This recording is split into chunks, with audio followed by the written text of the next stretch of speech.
सुप्रभात मित्रांनो, लक्ष्मीच्या पावलांनी या मालिकेच्या आजच्या भागात आज आपण बघणार आहोत. कला ही अद्वैतला म्हणत असते, चांदेकर सारखी सारखी माझी चेष्टा करत जाऊ नकोसा, पहिल्यांदाच सांगून ठेवते तुला. अद्वैत म्हणतो की बिंदास सांग, पहिल्यांदा आणि शेवटचं बिंदास सांगून दे, मला काही फरक पडत नाही. आणि काय करणार आहेस ग तू? तेव्हा आता कला मी मी मी करत असते. तेव्हा अद्वैत म्हणतो की हे मी मी मी मी मी काय आहे, काय करणार आहे सांग ना, काय करू शकत नाहीयेस तू? कला म्हणते की मी काय करू शकत नाही, थांब जरा तुला दाखवतेच. मग कलाला राग येतो. मग कला अद्वैतचं जे बेड असतं त्याच्यावरचं बेडशीट, त्याच्यावरचं सर्व ठेवलेलं साहित्य ते विस्घळून देत असते आणि त्या उषा देखील वाकड्या तिकड्या करून देते. मग अद्वैत म्हणत असतो की ते बेडशीट ठेव, पहिल्यांदा ते बेडशीट ठेव बरं, पहिल्यांदा खाली ठेव. अद्वैत म्हणतो की खरे उठ, ते बेडशीट दे मला. आता कला डायरेक्टली त्या बेडशीट वरतीच बसलेली असते आणि त्याच्यावरती ती पाय देत असते, कारण की अद्वैतने काल तिच्या बेडशीट वरती पाय दिलेला असतो आणि तो त्याच्यावरून चालत गेलेला असतो. कला म्हणते की माझ्या बेडशीट वरती नाचत होता काय, आता बघ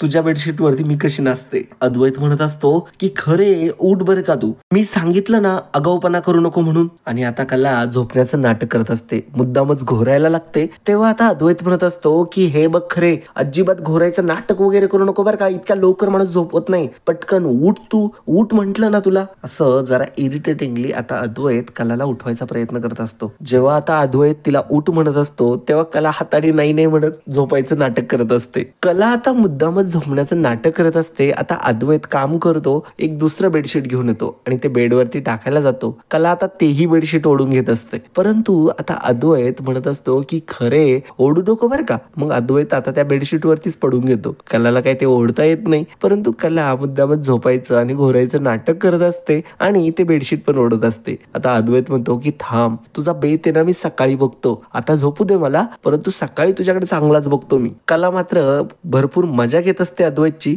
कला आणि अद्वैत आता दोघेही झोपी गेलेले असतात. अद्वैत मात्र आता कलाकडे रागानेच बघून झोपलेला असतो, तर कला मात्र हसत हसत आणि तिला खूप जास्त चांगलं वाटत असतं, कारण की तिने खूपच चांगल्या प्रकारे अद्वैतची मजा घेतलेली असते. आता इकडे दुसरीकडे मात्र रोहिणीच्या रूम मध्ये ठिया मांडून बसलेली असते संगीता. रोहिणीच्या डोक्यावरती मिऱ्या वाटायला संगीता आता तयार असते. संगीता जेव्हा आता फ्रेश होऊन बाहेर आलेली असते तेव्हा मात्र रोहिणी तिला म्हणते की मिस खरे, आणि ती खूप मोठ्याने किंचाळून म्हणते असं. तेव्हा मात्र संगीता डचकते. रोहिणीला आता तिचा बेड शेअर करायचा नसतो, त्यामुळे आता रोहिणीने एक युक्ती केलेली असते. तिने संगीतासाठी एक सेपरेट गादी बोलवलेली असते. तेव्हा ती आता संगीताला म्हणत असते की मिसेस खरे, मी तुमच्यासाठी ना एक स्पेशल एकदम सॉफ्ट गादी बोलवली आहे, फक्त तुमच्यासाठी, म्हणजे तुम्हाला कशी ना रात्री एकदम निवांत झोप येईल. मस्त इथे टाका बाजूला आणि याच्यावरती झोपा. तेव्हा संगीता म्हणते की विहीन बाई. तेव्हा रोहिणी म्हणते मिसेस खरे, आता आपण रूम शेअर करतोय म्हटल्यावरती यातलं काही बोलणार आहे का तुम्ही? मला काय म्हणतात तुम्ही मला? तेव्हा आता संगीता म्हणत असते की मी तुम्हाला मॅडम म्हणते. तेव्हा रोहिणी म्हणते की हो रोहिणी मॅडम, हेच छान वाटतं. संगीता म्हणत असते की मला दम्याचा त्रास आहे, तुमच्याकडे एसी आहे ना, तर थंडगार हवा येते आणि मला थंडी सोसवत नाही, लय पाय दुखतात आणि खूप त्रास होतो, मला खाली झोपता येणार नाही कारण की मला सांधिवाताचा त्रास आहे, गादी गार पडते ना म्हणून. रोहिणी म्हणत असते की मग अहो मी तुमच्यासाठी इतकी सॉफ्ट गादी मागवलीये, खाली नाही झोपणार आहे का तुम्ही? तेव्हा मात्र आता संगीता म्हणत असते की अहो परंतु तुमच्याकडे एसी आहे ना, मला खाली झोप नाही येणार कारण की गादी गार पडेल ना, खाली फरची आहे, म्हणून म्हटलं नको खाली ते. रोहिणी म्हणत असते की मग कुठे झोपणार तुम्ही? तेव्हा संगीता म्हणते मी एक काम करू का, मी तुमच्या सोबत आहे ना तुमच्या कॉट वरती झोपते. तेव्हा मात्र आता रोहिणी म्हणत असते की मिसेस खरे, अहो ही तर माझी बेडची साईज आहे, मला तर बेड शेअर करायची सवय नाहीये ना, आणि मी कधी बेड शेअर केलेला नाहीये आणि मला सवय पण नाहीये, मला इथे झोप येते, मी नाही शेअर करू शकत बेड. मग आता रोहिणी एका साईडला म्हणते की बरं ठीक आहे, एक काम करू, ही माझी साईड आहे, मला बेड शेअर करायची सवय नाहीये, मी या साईडला झोपणार, मला याच साईडला झोप येते, हे माझं ब्लँकेट आहे, तुम्ही एक काम करा, तिथे एक बेडशीट आहे, त्याला तुम्ही ऍज अ ब्लँकेट म्हणून घ्या. आता अखेर संगीताने बेडवरती झोपायचा आग्रह केल्यामुळे रोहिणीकडे मार्ग नसल्याने रोहिणीला आता ते ऐकावं लागलेलं असतं. रोहिणीला खूप जास्त वियर्ड वाटत असतं. संगीताला मात्र रात्री झोपच येत नसते. संगीताला खूप जास्त इरिटेट होत असतं. त्या एसीने तिला फारच त्रास व्हायला लागलेला असतो. तिचं अंग कुडकुडायला लागलेलं असतं. ती लगेचच उठते आणि म्हणते की रोहिणी मॅडम तेवढा एसी बंद करता का हो? संगीता म्हणत असते की अहो गारठल्यागत असंच झालंय हो, अंगात थंडी गेल्यामुळे ना अंग दुखायला लागतं माझं, जरा बंद करून टाका की ते. रोहिणी म्हणते की मिसेस खरे, मला नाहीये सांधिवात, मी आयुष्यभर एसी मध्येच झोपलेत, मला नाही येत तशी झोप. आता मुद्दामच रोहिणी एसीचं कुलिंग हे कमी करते आणि त्याच्यामुळे जास्त थंडी वाढलेली असते रूम मध्ये. आणि आता रोहिणी म्हणत असते, मिसेस खरे तुला सांधिवात आहे ना, आता नाही या गोष्टीचा फायदा घेतला तर नावाची रोहिणी नाही. इकडे संगीताचे पार हाल झालेले असतात. तिला खूप थंडी वाजत असते, कारण की तिला इतक्या थंडीची कधीच सवय नसते. मी नॉर्मल रूम मध्येच झोपलेली असते आणि तिला सांधिवाताचा आजार असल्यामुळे संगीताला या गोष्टीचा फारच त्रास होऊ लागतो. ती आता खूप कुडकुडायला लागते, अतिशय थंडी तिला वाजत असते, तिला खूपच जास्त या गोष्टीचा त्रास होत असतो. आता पुन्हा एकदा संगीता उठते आणि ती रोहिणीला म्हणत असते की रोहिणी मॅडम, अहो मॅडम तो एसी बंद करा ना, मला खूप त्रास होतोय. परंतु आता रोहिणीने झोपण्याचं नाटक केलेलं असतं आणि ती झोपलेली आहे असं दाखवलेलं असतं. त्यामुळे आता संगीताला पर्याय उरत नाही. संगीताला आता इतकी जास्त थंडी वाजायला लागते, ती पुन्हा एकदा झोपायचा प्रयत्न करते. परंतु रोहिणी आता पुन्हा टेम्परेचर कमी करते. आता ती इतकं जास्त टेम्परेचर कमी करते की आता संगीता मात्र त्याच्या तग धरू शकत नसते. संगीताला प्रचंड थंडी वाजायला लागलेली असते. आता संगीता रूमच्या बाहेरच निघून जाते डायरेक्टली, कारण की तिला आता झोपच यायचा विषय तर दूर, तिला त्रासच जास्त व्हायला लागलेला असतो. आता मात्र संगीता बाहेर आलेली असते आणि म्हणत असते की मला माहितीये या रोहिणी मॅडम मुद्दाम करताय माझ्याशी असं, मला झोप नाही म्हणून आणि मी त्यांच्यापाशी झोपावू नये म्हणून. आता संगीता विचार करत असते, मला अद्वैत ठीक असतील ना आणि अद्वैतराव कलाशी नीट तर वागत असतील ना, जागे असतील का ते, थांब बघूनच येते. आता संगीता गपचूपच अद्वैत आणि कलाच्या रूमपाशी आलेली असते आणि दरवाजाच्या फटीतून ती जेव्हा आता आतमध्ये बघत असते, कला आणि अद्वैत वेगवेगळ्या ठिकाणी दोघेही झोपलेले असतात. संगीता म्हणत असते की हे असंच काहीतरी बघायला मिळणार आहे याचा अंदाज होताच मला. तुमच्यात अंतर आहे तर तुम्ही एकमेकांपासून इतके लांब लांब आहात होय, पण तुमच्यातलं हे अंतर मीच मिटवणार. आता संगीता पुन्हा रूम मध्ये आलेली असते. रोहिणी झोपलेली असते. रूमचा पार हिमनग झालेला असतो. हिमालयात गेल्यासारखं आता संगीताला वाटत असतं. संगीता म्हणते की ही बाई माझं आहे ना पूर्णपणे आता बर्फाचा गोळाच करून ठेवणार आहे. असं म्हणताच आता मात्र संगीता बेडवरती जाते. बेडवरती गेल्यानंतर तिला आता थंडी वाजायला लागते. तिच्या डोक्यात एक कल्पना येते की रोहिणीचे कपडे आपण घेऊन बघूया. मग ती रोहिणीची साडी आणि तिचे ड्रेसेस वगैरे अंगावरती घेऊन बघते पहिल्यांदा, तरी देखील तिला थंडी वाजत असते. तिने खूप प्रयत्न करून देखील तिला खूप थंडी वाजत असते, कारण की रूमचं टेम्परेचर डायरेक्टली 16 डिग्री सेल्सिअस असतं. त्याच्यामुळे आता रूम मध्ये कम्प्लिटली पूर्णपणे थंड थंड हवा पसरलेली असते आणि त्याच्यामध्ये तिला खूपच थंडी वाजत असते. मग तिच्या डोक्यात एक कल्पना येते. संगीता विचार करते की तिथला रिमोट जर घेतला आणि एसी जर बंद केला तर, मग असं म्हटल्यानंतर ती आता तो रिमोट घेण्यासाठी एकदम रोहिणीच्या अंगावरतून तो रिमोट घेण्याचा प्रयत्न करत असते. ती आता रोहिणीच्या पूर्णपणे अंगावरती जाते, परंतु रोहिणीला इतकी गाढ झोप लागलेली असते की रोहिणीला मात्र काहीही जाग येत नाही. ती थोडी पण हुकचू करत नाही, कारण की आता संगीताने तिच्या अंगावरून जाऊन तो रिमोट हातात घेतलेला असतो. संगीता डायरेक्टली तिच्या अंगावरून डायरेक्टली लोटांगण घालूनच खाली पडलेली असते. ती डायरेक्टली आता गादीवरती पडलेली असते संगीता, आणि मग तिच्या हातातूनच चुकूनच बटन दाबून जातं रिमोटचं आणि तो एसी बंद होऊन जातो. आणि एसी बंद झाल्यामुळे आता मात्र रूम मधलं टेम्परेचर लगेचच आटोक्यात येतं. तेव्हा मात्र संगीताला आता खूप चांगलं वाटायला लागतं. संगीता म्हणते, अच्छा बंद झाला एसी, बरं ठीक आहे. आणि मग ती रिमोट तिथंच ठेवायला जाते परंतु तिच्या डोक्यात येतं काही नको परत हा रोहिणी रिमोट घेईल आणि परत एसी चालू करून देईल. या कारणामुळे ती आता एसी चालू करत नाही. मग या कारणामुळेच ती आता तो रिमोट तिच्याकडेच घेते आणि संगीताने आता एसीचा रिमोट तिच्या उशाखाली ठेवलेला असतो. आणि मग संगीता मस्तपैकी ढाराढूर झोपण्यासाठी आता तयार असते आणि आता संगीताला मस्त झोप देखील लागते. आता सकाळ झालेली असते. सकाळ झाल्यानंतर आता संगीता सकाळी सकाळी गाणं म्हणत असते. माळ्याच्या मळ्यामध्ये कोण गो उभी, राखण करते मी रावजी, हे सॉन्ग आता ती म्हणत असते. आणि या गाण्याने आता रोहिणीला इरिटेट होत असतं. रोहिणी उठली जाते. तेव्हा आता रोहिणी म्हणते की मिसेस खरे. तेव्हा संगीता म्हणते की कोणी पाहिलं मला, आणि मग आरशातूनच आता ती संगीताकडे बघत असते आणि संगीता सुद्धा आरशातूनच रोहिणीकडे बघत असते. रोहिणीला ती म्हणत असते, काय हो मॅडम तुम्ही उठलात? तेव्हा मात्र रोहिणी म्हणते की एसी का बरं बंद बंद झालाय. तेव्हा मात्र संगीता म्हणते की अच्छा एसी बंद झाला, तरी म्हंटल बर्फ पडायचा थांबला कसा काय. रोहिणी आता मात्र तो रिमोट शोधत असते. एसीचा रिमोट कुठे गेलाय, परंतु तिला रिमोट काय सापडत नसतो. रोहिणी म्हणत असते की रिमोट कुठे आहे. तेव्हा मात्र संगीता येते आणि म्हणते की अच्छा रिमोट हवाय तुम्हाला, टीव्हीचा रिमोट. तेव्हा मात्र रोहिणी ओरडते आणि म्हणते मिसेस खरे मी एसीचा रिमोट बोलते, एसी रिमोट असं म्हणत असते. त्याचा रिमोट कुठे. आता मात्र चांगल्याच पद्धतीने रोहिणीची मजा आता मात्र संगीताने घेतलेली असते. संगीता आता म्हणते की मला नाही माहिती आमच्याकडे काय एसी आहे का. आता बेडवरती इकडे तिकडे बघत असताना रोहिणीचं लक्ष तिच्या साड्यांवरती जातं. तेव्हा रोहिणी चिडते आणि म्हणते की एक मिनिट, माझ्या साड्या इथे बाहेर कशा काय आल्या. आता त्या साड्या ती हातात घेत संगीताला विचारत असते. संगीता आता तिला समजावून सांगत असते. संगीता म्हणत असते की अहो रात्री काय झालं, आपल्या रूम मध्ये ना खूप जास्त बर्फ पडत होता. म्हणजे मला तसं वाटत होतं की बर्फच पडतोय जसं काय बाहेर, आणि मला खूप थंडी वाजत होती आणि मला खूप कुडकुडल्यासारखं होत होतं. म्हणूनच मी तुमच्या आता कपाटामधून 2 साड्या बाहेर काढल्या आणि अंगावरती पांघरल्या. त्याच्यामुळे मला जरा थंडी लागायची कमी झाली. रोहिणी म्हणते की अच्छा तुम्ही पांघरल्या त्या, आणि त्याला खूपच अशा तुच्छपणे ती फेकत म्हणते की ई. तेव्हा संगीता म्हणते की अहो नुसत्या पांघरल्या, नेसल्या नाही हो. रोहिणी म्हणते की कोणतीही गोष्ट विचारल्याशिवाय घ्यायची नाही, अशी छोटे सुद्धा मॅनर्स नाही का हो तुमच्यात. संगीता म्हणते की हो मला कळतंय हे, परंतु अहो तुम्ही इतक्या गाढ झोपेत होतात ना, तुम्हाला उठवलं असतं तर तुम्ही चिडचिड केली असती उगाच, म्हणून नाही उठवलं मी तुम्हाला, म्हणून मी नाही विचारलं तुम्हाला. जाऊ दे ना, एसी बंद झाला ना, होऊ देत. आज आपण एसी लावायचाच नाही. मी तुमच्या साड्या घेणार नाही, एसी बंद ठेवा. पंखा लावायचा, खिडक्या अशा मोकळ्या ठेवायच्या आणि एकदम गाढ झोपायचं, एकदम मोकळं द्या टाळी असं म्हणत आता हात पुढे करत रोहिणीकडे ती टाळी मागत असते. रोहिणीला मात्र खूप इरिटेटिंग फील होत असतं. रोहिणी खूपच रागाने आता मात्र संगीताकडे बघत असते. संगीता म्हणते की मज्जा, आणि असं म्हणतच आता ती तिथून पळूनच निघून जाते. आता मात्र रोहिणीला खूप राग येतो. रागातच ती उशी उचलते आणि फेकून देते, आणि तिला दिसतं तर काय, त्या उशीच्या खाली मात्र रिमोट असतो. रोहिणीला समजतं की एसीचा रिमोट तर हिने लपवला होता, आता मी हिला बघते असं म्हणत आता रोहिणीने खुन्नस दाखवलेली असते. सकाळी सकाळी आता खाली सर्वजण नाश्त्यासाठी जमलेले असतात. त्यासाठी आता कला नाश्ता घेऊन आलेली असते.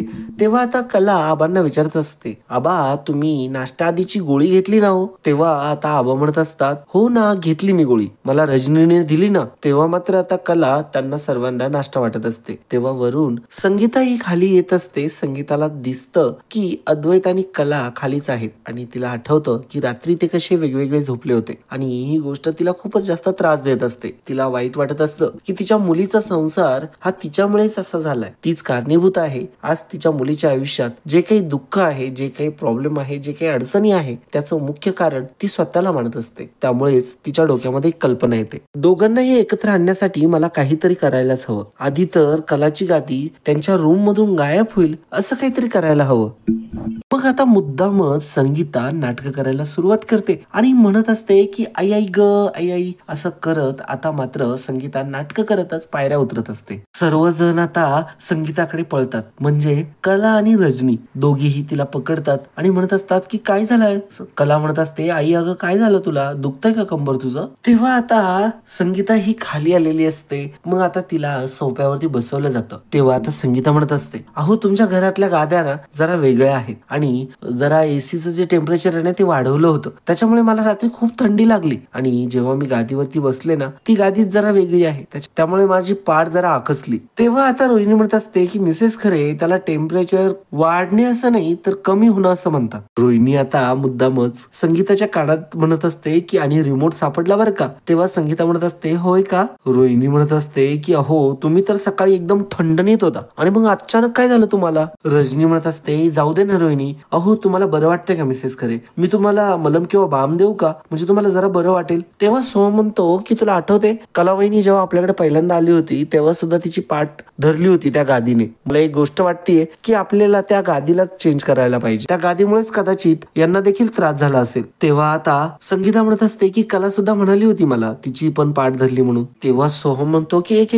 कलावहिनीची पाठ धरली होती हे तुम्हाला कलावहिनीने सांगितलं. तेव्हा संगीता म्हणत असते की हो मला सांगितलं तिने. तेव्हा मात्र आता संगीता म्हणते की अहो पण काय झालं. तेव्हा मात्र आता सोहम म्हणत असतो की अहो कलावहिनीची जेव्हा पाठ धरली होती ना, तर कलावहिनीच्या पाठीला सूट होईल अशी गादी शोधून काढली होती अद्वैतने. फक्त शोधून ऑर्डर नाही केली हा, स्वतःच्या खांद्यावरती घेऊन आला हा. तेव्हा संगीता म्हणते की हो का. तेव्हा मात्र सोहम म्हणतो की अहो आमचा दादा काही सोपा नाहीये, डायरेक्टली करून देतो काम. त्याच्या डोक्यात जर आलं ना एकदम काम तमाम. तेव्हा रजनी म्हणत असते की सोहम उगाच चिडू नको हा दोघांना. संगीता म्हणत असते की गादी शोधून आणली होती होय, आता तीच गादी काढून घेतल्यावर कसे एकत्र झोपत नाही तेच बघते मी. तेव्हा कला म्हणत असते की आई मी तुला शेकायला जरा पिशवी देते, म्हणजे थोडं शेकल्यावरती बरं वाटेल. रजनी म्हणत असते जर नाहीच बरं वाटलं तर आपण डॉक्टर बोलूयात का. तेव्हा संगीताला जाणवतो आपण तर नाटकं करतोय, डॉक्टर नको बोलवायला. मग लगेचच संगीता म्हणायला लागते की डॉक्टर कशाला लागतोय, मी मलम मिलम लावतोय त्याच्यावरती, मग बरं वाटून जाईल मला.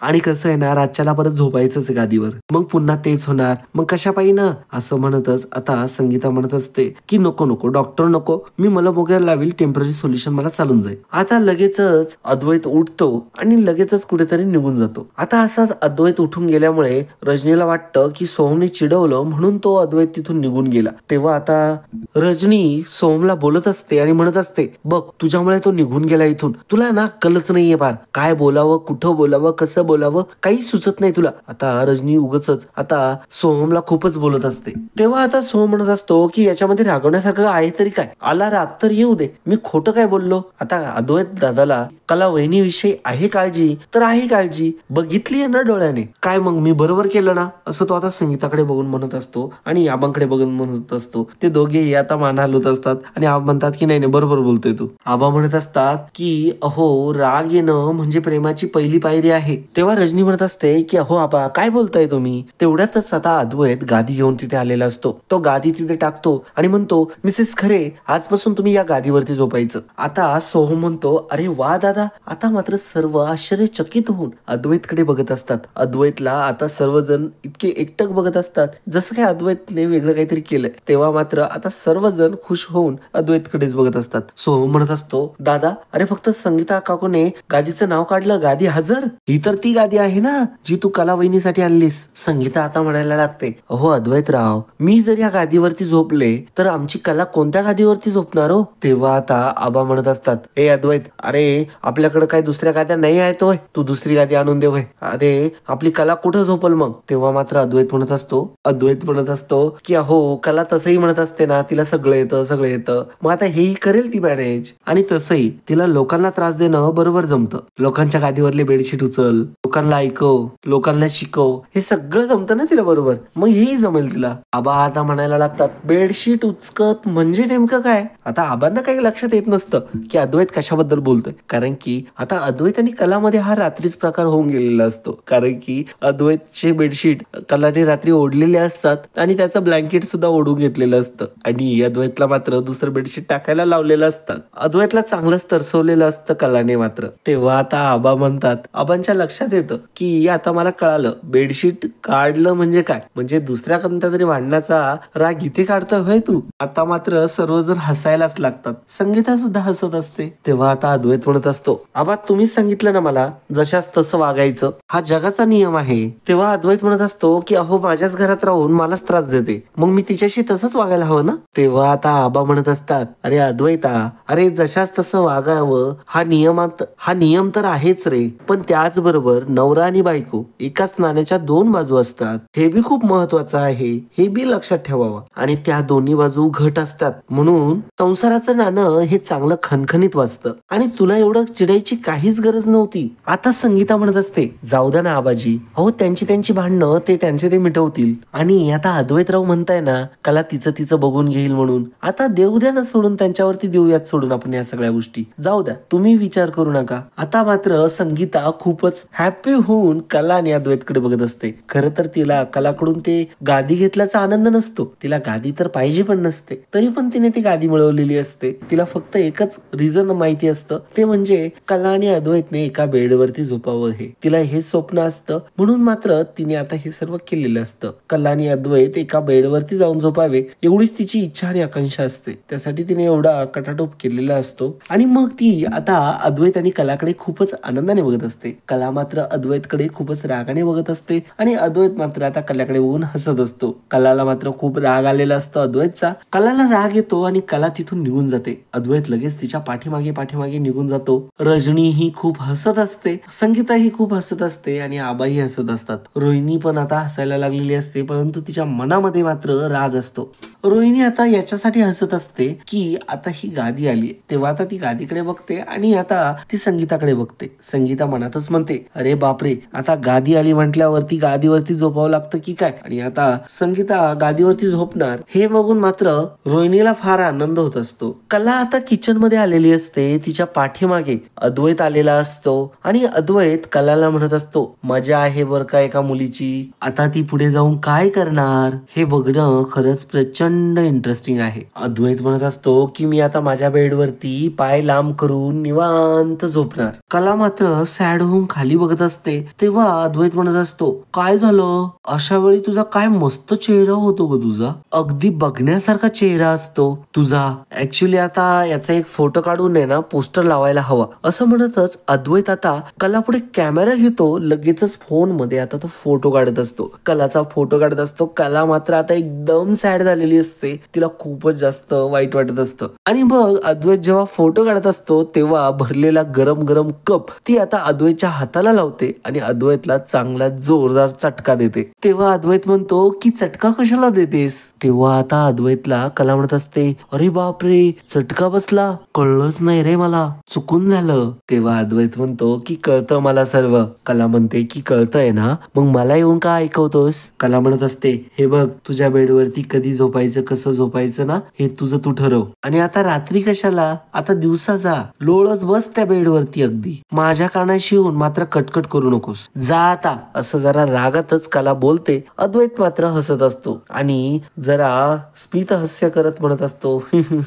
असं करून तो आता मात्र कलाची मस्करीच करत असतो. असं वेगळ्याच प्रकारचं हसून तो तिथून निघून गेलेला असतो. कलाची अजूनच आता वाद पेटलेली असते. कलाचा अजूनच भपका उडालेला असतो. कला अजूनच जास्त इरिटेट होते. कला आता त्याच्याकडे इतक्या रागाने बघत असते की अद्वैत हसत हसतच तिथून निघून जातो आणि या कारणाचा अजूनच राग कलाला येतो. कला आता खूप जास्त इरिटेट झालेली असते. आता मात्र कला फक्त अद्वैतकडेच बघत असते. आता कला खाली बघू लागते आणि अशा प्रकारे आजचा भाग इथेच संपतो. तर मित्रांनो, पुढील भागामध्ये आपल्याला बघायला मिळणार आहे संगीता ही म्हणत असते, हे बघ कला, एवढं सगळं होऊन देखील तो माणूस तुझ्याशी चांगलं वागतोय. कला म्हणते, तरी सुद्धा तो वाईट माणूस आहे, लागली पैंज. असं आता संगीता म्हणत असते. संगीता आता हात कलाकडे पुढे करते आणि म्हणते की लागली पैंज, मी तुला आज जमिनीवरती झोपू देणार नाही. तेव्हा कला म्हणते, लागली पैंज. आता मात्र संध्याकाळ झालेली असते आणि अद्वैत कलाला म्हणत असतो, वर येऊन झोप. कला आता असं चॅलेंज केलेलं असतं संगीताने.